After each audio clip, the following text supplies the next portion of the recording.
Colgate Dental Cream to clean your breath while you clean your teeth and help stop tooth decay. And Luster Cream Shampoo for soft, glamorous, caressable hair bring you Our Miss Brooks, starring Eve Arden.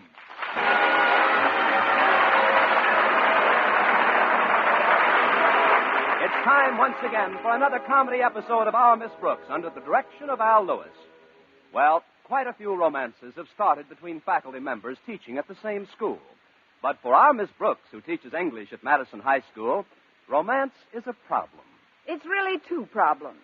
Problem number one is the object of my affections, Mr. Philip Boynton, biology teacher. He's so bashful he won't even shave himself unless he's wearing a tie. And problem number two is the strict anti-fraternization rule laid down by Madison's beloved principal, Osgood Conklin. Of course, Mr. Boynton devised a very effective method of getting around this rule. He suggested that we stop seeing each other entirely. However, I immediately used my power of veto, and before he could take it to the General Assembly, we convened for 2 dates away from the school. The last date occurred on Wednesday night, and Thursday morning at breakfast, my landlady asked for the details.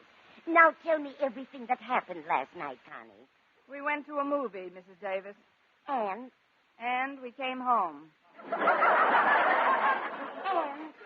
And fold up your program. The recital is over. Pass the cream, please. But what did Mr. Boynton say? What did he do? Nothing. Pass the cream. I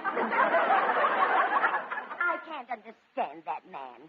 Here he has date after date with a girl who's intelligent, attractive, wholesome, chic, charming. And what does he do about it? Nothing. Pass the cream. It's not that he isn't fond of me, Mrs. Davis, but he's been worried lately about someone very near and dear to him. A relative? Yes, his pet frog, McDougal. It seems with the cold weather coming on, Mac is very prone to laryngitis, and there are no heating facilities for the cages. The least the school should do is put some heating equipment in there.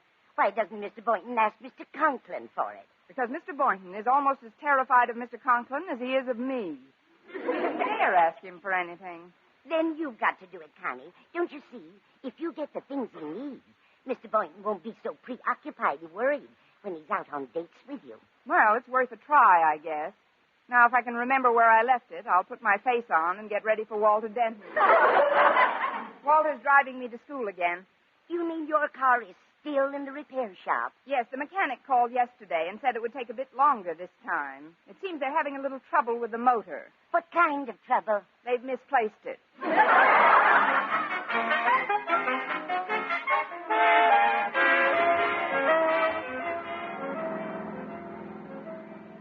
I'm glad you picked me up early today, Walter. I've got to stop into Mr. Conklin's office before my first class. What a depressing way to start off the day. I'm glad I don't have to see our beloved principal this morning. I'm low enough already. Low? I feel gloomier than a school teacher's personality. Present company accepted, of course. Of course. But what's the reason for this blue mood? Did Harriet Conklin give you the go-by? Oh, no, ma'am. No, Harriet and I are still an item. It's Stretch Snodgrass who's preying on my mind. Maybe that's because he hasn't got one of his own. I know he's never been exactly a beacon of brilliance scholastically, Miss Brooks, but on that gridiron he's always been a tower of strength. Up to last week, that is. What happened last week? Well, you saw the game last Saturday. Didn't you see what he did? Sure. He picked up a fumble and ran 85 yards with it. First, I couldn't quite figure out why I was the only one in my section who was cheering. He ran the wrong way. Oh, Oakhurst beat us on that one numbskull play. Oh, but if you think that was bad, you should see Stretch at practice. He's just awful out there. His blocking is positively sad, and his tackling's getting everybody down. Isn't that what it's supposed to do? No, Miss Brooks, this is no laughing matter. If Stretch doesn't perk up, we'll lose our big game to Clay City next week. Well, what do you think is the cause of this change in him, Walter? Well, I know what it is. The big goof's in love. Love? And the trouble is he won't tell anybody who the girl is. Wait a minute. He's very fond of you, Miss Brooks. Maybe you could straighten him out. You know, have a talk with him and I'd like to help, Walter, but I've got a more pressing problem this morning. That's why I'm going straight to Mr. Conklin's office. What could possibly be more pressing than Madison's winning the battle of the year? My winning the battle of Boynton's lab.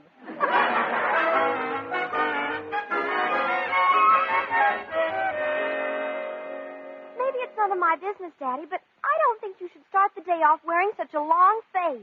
I'm sorry, Harriet. If you'll turn your back for a moment, I'll put on a short face for you. Well, what's the reason for it, anyhow? Why are you so despondent? Because of our coach's report on Snodgrass, that's why. He's been playing abominably, and the coach knows the reason. The big moose is in love. In love? But isn't there something we can do, Daddy? If there was, I'd be doing it. You don't think I want to lose this game to Jason Brill's Clay City nincompoops, do you? Of course not, Daddy. I know Mr. Brill's your arch rival. He's worse than that. He's... No, what's the use? There's just no way out. There's no way I could possibly feel any worse than I do right now. Have you thought of Miss Brooks, Daddy? You have just shown me a way. Well, Miss Brooks might be able to help. If there's one person in this school whom Stretch admires and respects, it's her. Maybe she could pull him out of his doldrums. So you might have something there at that. As soon as she gets to school, I'll talk to her. Come in. Oh, pardon me, Mr. Conklin. If you're busy, I'll come back later. Not at all, Miss Brooks. Harriet was just leaving for her class. Run along, dear. Okay, Daddy. See you later, Miss Brooks. Goodbye, Harriet. Sit down, won't you? Over here by my desk. That's the most comfortable chair. Maybe you don't know who I am. It's Miss Brooks, Mr. Conklin. I know it's Miss Brooks, and I'm delighted that you dropped in to see me this morning. You are? Well, then it won't be so difficult to ask a favor of you. You want a favor of me, Miss Brooks? Yes, sir. Now, isn't that a coincidence? I want a favor of you. One hand washes the other, eh? That's as good a way as any to get them both clean. But my favor isn't exactly for I don't care what it is, Miss Brooks. If you do a favor for me, I'll do a favor for you. Or as my old commanding officer, Colonel Elliot Reed, used to say, you play ball with me, and I'll play ball with you. He was a Texan. But what's your favor, Mr. Conklin? Well, as you know, Madison's big football game with Clay City is to be played next week. Yes, sir. You are also aware of my intense rivalry with Jason Brill, their principal. Yes, sir, but what do you want of me, Mr. Conklin? Well, it's very simple, Miss Brooks. Perhaps you've heard about Snodgrass running the wrong way last Saturday. Mm-hmm. Now, you know that nobody with half a brain could make a mistake like that twice, except perhaps Snodgrass. And that idiot woman a few rows behind me who kept cheering him. Next Saturday, I'll keep my mouth shut. What do you think I can do about Stretch, Mr. Conklin? Well, you may be able to straighten him out. You see, Miss Brooks, he's been even worse in practice this week than in that game last Saturday. And the coach seems to think it's because he's in love. That's what Walter Denton thinks, too. Does Denton know with whom? No, nobody does. Ah, exactly. And that's where you come in. In his lame-brained, dunce-like way, Snodgrass admires you greatly. He has his reasons, I'm sure. We lame-brained dunces are pretty clannish. So, what I meant was, you seem to be the logical person to find out just what little baggage is turning Snodgrass's head. And I use the word advisedly. And if I find out, then what? Then your natural feminine instincts will come to the fore, and you will devise some way to circumvent the activities of the aforementioned bit of baggage. Now then, what is the favor you seek? Well, Mr. Boynton needs some new equipment for the biology lab, and he's too timid to ask for it. He shall have it. What kind of equipment? Some heating facilities for one thing, and more comfortable cages for his frogs and guinea pigs. It's done. Anything else? Else?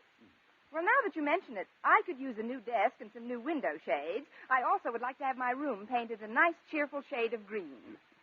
Miss Brooks.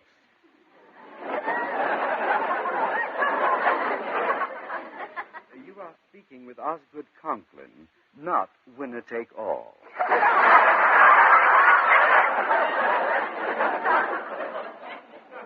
Well, if you feel that way about it, maybe Stretch and his girl should be left alone. After all, A nice, cheerful shade of green it is. Now, you're sure you know what to do, Miss Brooks? Leave it to me, Mr. Conklin. When I get through with him, Stretch will not only check his baggage, he won't call for her for 30 days.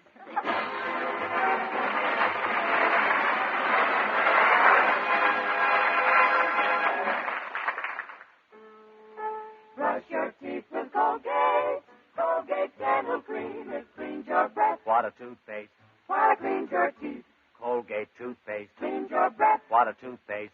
While it cleans your teeth. Colgate Dental Cream cleans your breath while it cleans your teeth. And the Colgate way stops tooth decay best. More than 2 years' research showed the Colgate way of brushing teeth right after eating helped stop more decay for more people than ever before reported in dentifrice history. Yes, the Colgate way stopped tooth decay best, better than any other home method of oral hygiene. No other toothpaste or powder, ammoniated or not, has proof of such results. And you should know that Colgate, while not mentioned by name, was the only toothpaste used in the research on tooth decay recently reported in Reader's Digest. Yes, Colgate Dental Cream, and only Colgate Dental Cream, was used in this research. So always use Colgates to clean your breath while you clean your teeth. And when you follow the Colgate way, Colgate Dental Cream stops tooth decay best. Brush your teeth with Colgate. Colgate Dental Cream. It cleans your breath. What a toothpaste. While it cleans your teeth. And the Colgate way stops tooth decay best.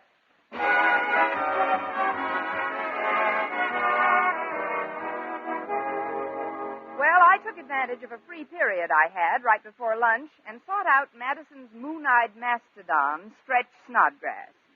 I found him near the water fountain in the hall. He was slouching against the wall and seemed half asleep, but when I approached him, he snapped to attention.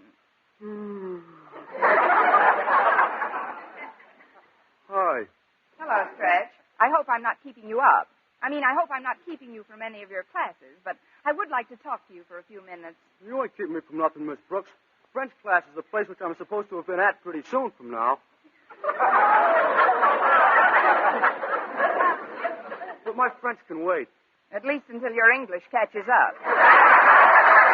Stretch, what I wanted to talk to you about was your football playing. You know yourself you're not playing as well as you used to, and a lot of your friends around here are beginning to worry about it. Why should they worry? Gosh, just because I don't play over my head in every game, everybody gets all upset.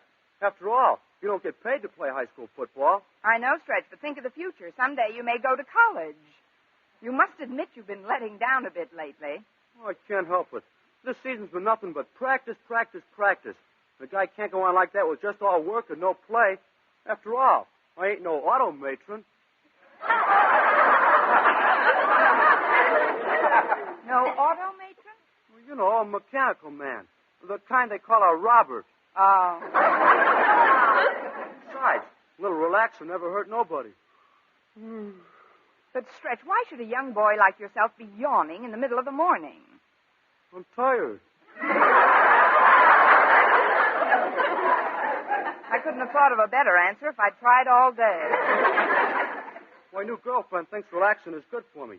She won't even let me quit rumbering and take her home till 1 in the morning. It's been going on like that for the last 2 weeks.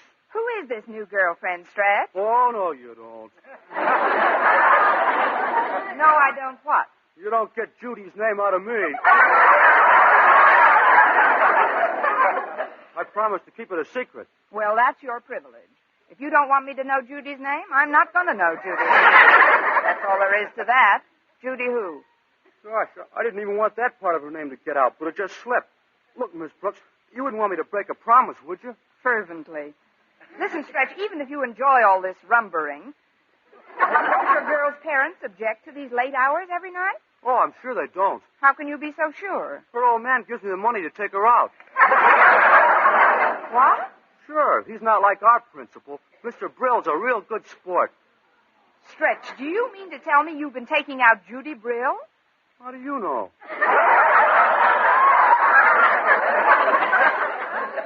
A little bird brain told me. Oh, I can't wait to see Mr. Conklin's reaction to this bit of news. Gosh, Miss Brooks, you're not going to tell Mr. Conklin, are you? Not yet, Stretch. Out of consideration for his family, there's something I've got to find out first. What's that? If his life insurance is paid up.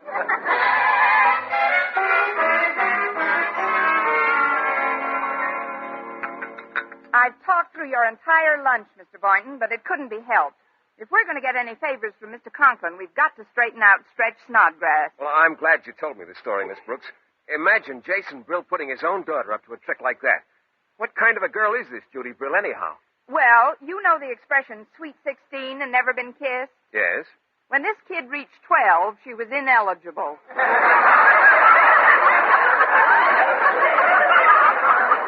I met her last summer, Mr. Boynton. It isn't generally known, but Mr. Brill wrote me a letter before the last semester began in which he hinted that if I were dissatisfied with Madison for any reason, he'd be happy to have me on the staff at his school.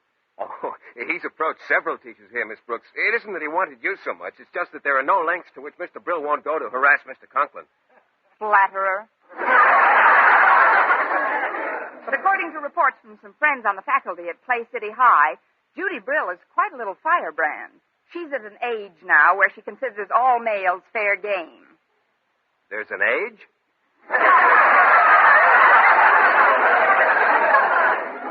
This boy's been learning biology as well as teaching it. Look, Mr. Boynton, when I found out that Stretch was going with Jason Brill's daughter, I devised a plan. We're going to beat Jason Brill at his own game and using the same kind of weapon.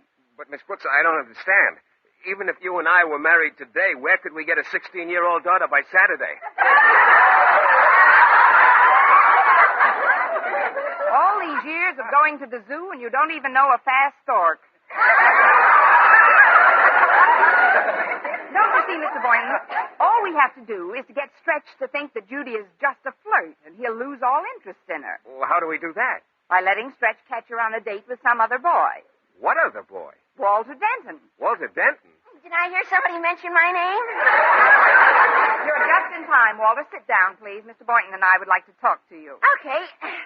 Have you thought of any way to get Stretch's mind off the mystery woman and back on his football game, Miss Brooks? Yes, Walter. I've thought of a dilly of a plan. But it requires some cooperation from you. Well, we should all do whatever we can, Walter. This is a crisis. Well, what can I do? He won't even tell me the name of this chick. The name of the chick is Judy Brill, and her father's been paying all expenses to keep Stretch out late every night rumbering. Rumbering? Yes. While the Clay City team is getting its rest, Judy Brill is keeping our star player's backfield in motion.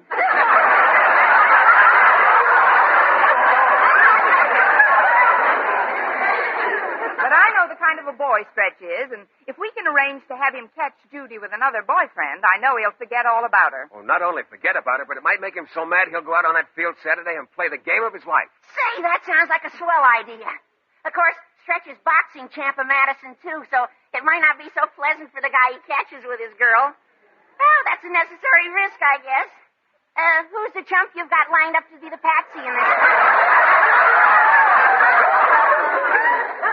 Don't be crude, Patsy. Walter. I thought that you'd be happy to volunteer for this job. Me? Well, you want to see Madison beat Clay City, don't you? Well, sure I do, but will I have my bandages off in time? Oh, you've never seen Stretch fight. I have. Believe me, Walter, Mr. Boynton and I will make sure that Stretch doesn't lay a hand on you. He doesn't have to. He could kick me to death. I'm afraid you'll just have to count me out, folks. Oh, count you out, but Walter, Stretch is a very dear friend of yours. You don't want to see him ruin his life, do Don't you? you see, Walter, this girl isn't right for Stretch. It isn't just a football game that's involved. It's a boy's future. But what about my future? What about your future? I want to be around when it gets here.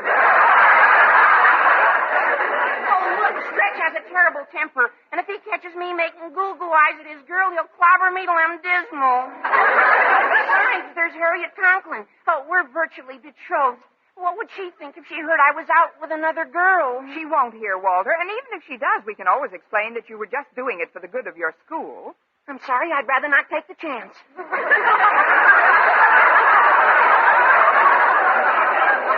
I'm surprised at you, Walter. Haven't you any sense of loyalty? Haven't you any school spirit? This whole thing won't take you more than half an hour. All you have to do is sit on the couch and put your arms around a little red-headed girl with big blue eyes, a cute little turned-up nose, and an adorable mouth. But I still think that it's Stretch... an adorable mouth. Nobody can say I haven't got any school spirit. What time and where? o'clock tonight at my place. I'll drop over to Clay City High this afternoon and tell Judy I'm thinking of accepting her father's invitation to join the faculty there next term. Then I'll invite her over to my place for dinner, ostensibly so I can ask some questions about my new pupils. But supposing she won't come? Oh, she'll be glad to come. Judy Brill is just a little girl. To be asked to dinner by a woman like Miss Brooks is quite flattering. After all, when you get right down to ages... When you get right down to ages, I'm almost twice as tall as Judy Brill.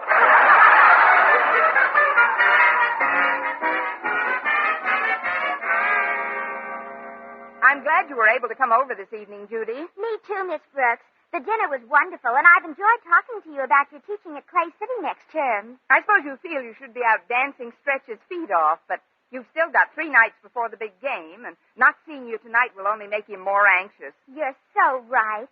Men are such problems. They're just like children. You've got to play up to their ego and convince each one he's the only man in your life. Oh, but listen to me telling you about men. A sophisticated, charming woman like you. Oh, I just wish I had your knowledge of men. Want to trade?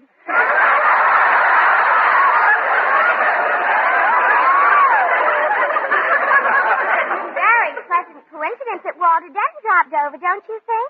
He's an awfully cute boy. No, I'm glad you like Walter, Judy. By the way, where did he disappear to? I didn't disappear. She's on my lap. Isn't that sweet? What a naive way to get acquainted. Want me to answer it? You sit right where you are, Walter. Yes, you sit right where you are, Walter. How can I help it? She hasn't budged off me since I said, how do you do, Miss Brill? I'll get it, Walter. Well, here we are, Miss Brooks. Hello, Mr. Boynton. Come in, Stretch. Thanks. Now, what brings you to this part of town, Stretch? Well, I was just walking home when Mr. Boynton drove up alongside the curb in his car and stuck his head out of the window and said, "Hi, Stretch, just the fellow I've been looking for. How about hopping in and going for a little ride over to Miss Brooks's place and having a glass of milk or something, if you haven't got anything better to do?" I didn't have anything better to do, so I said, "Okay, Mr. Boynton, I'd like nothing better than to hop in and go over to Miss Brooks's place for milk or something. Have you got any?"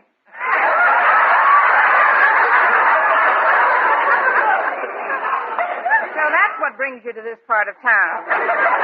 I'll give you some milk later, Stretch. There are some friends of yours in the living room. Come on in. Pardon me, kids, but we've got company. Hi, Walter. I didn't know that. Judy, what are you doing here? Well, Miss Brooks invited me over to dinner, and then Walter just sort of dropped by. You sort of dropped by? Hold him, Miss Brooks. Surround him, Mr. Boynton. What's everybody so jumpy about? Aren't you sore at me for sitting here with your girl? Sore? Heck no, Walter. You do me a big favor. You see, I got to thinking about what Miss Brooks said this morning, and I realized that I got to get a lot more sleep if I'm going to be any good in the game Saturday. Oh, but Stretch, dear, you don't have to sleep so much. Well, sure I do. It ain't that I don't appreciate what you and your dad done for me, Judy, and I certainly ain't mad about all that rumbering. It's just that for an athlete, rumbering's not as good as slumbering. Now, Walter, if I may make a suggestion, I think you should drop Miss Brill off at the bus station. What's this all about, anyway? Is this some kind of a plot? Turnabout is fair play, Miss Brill. Yeah. And if you'll excuse me right now, I'll turn about and hit the road. I'll excuse all of you right now. That is, all but you, Mr. Boynton. Well, this is what I get for accepting the hospitality of a Madison Highite. Thank you, and good night.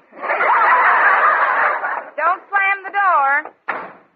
Come on, Stretch. The least we can do is drop her off at the bus station. Good night, Miss Brooks, Mr. Boynton. Good night, folks. Well, it's simmered down to just the two of us, Mr. Boynton. Let's sit down on the couch, All right.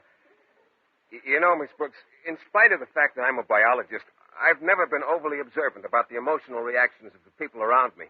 You're not just beating your Bunsen burner, Boynton. That is, you have seemed a little preoccupied at times. Well, be that as it may, Miss Brooks, your interest in the welfare of my little animals and the trouble you went to see that I got proper heating facilities for my lab have, well, they've made me realize just how much you care. Really, Mr. Boynton? Yes, indeed.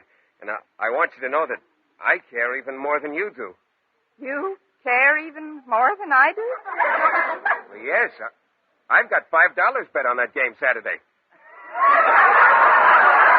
Well, here's $2.50. I'll take half of your bet, and we'll set up housekeeping on the 40-yard line.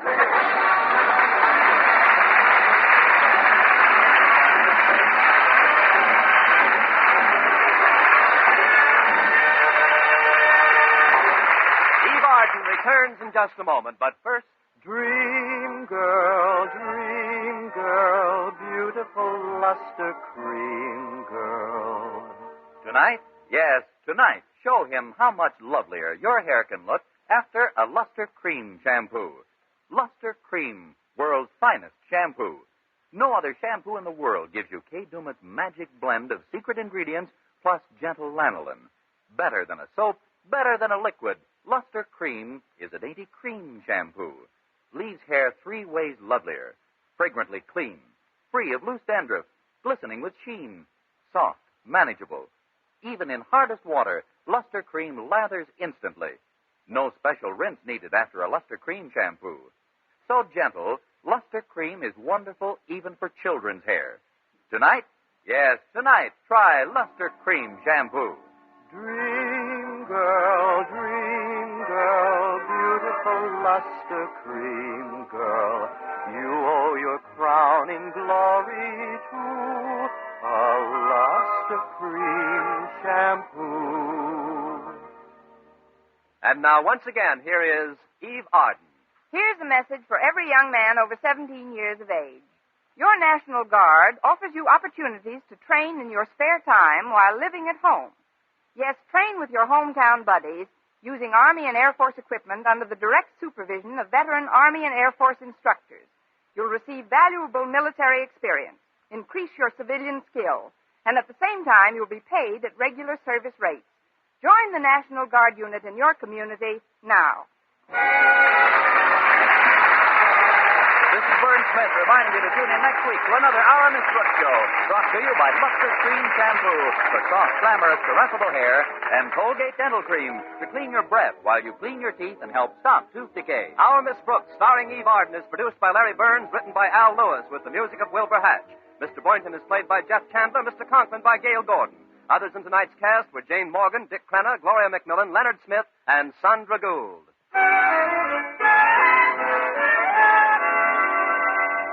Doctors prove Palmolive soap can bring you a lovelier complexion in 14 days.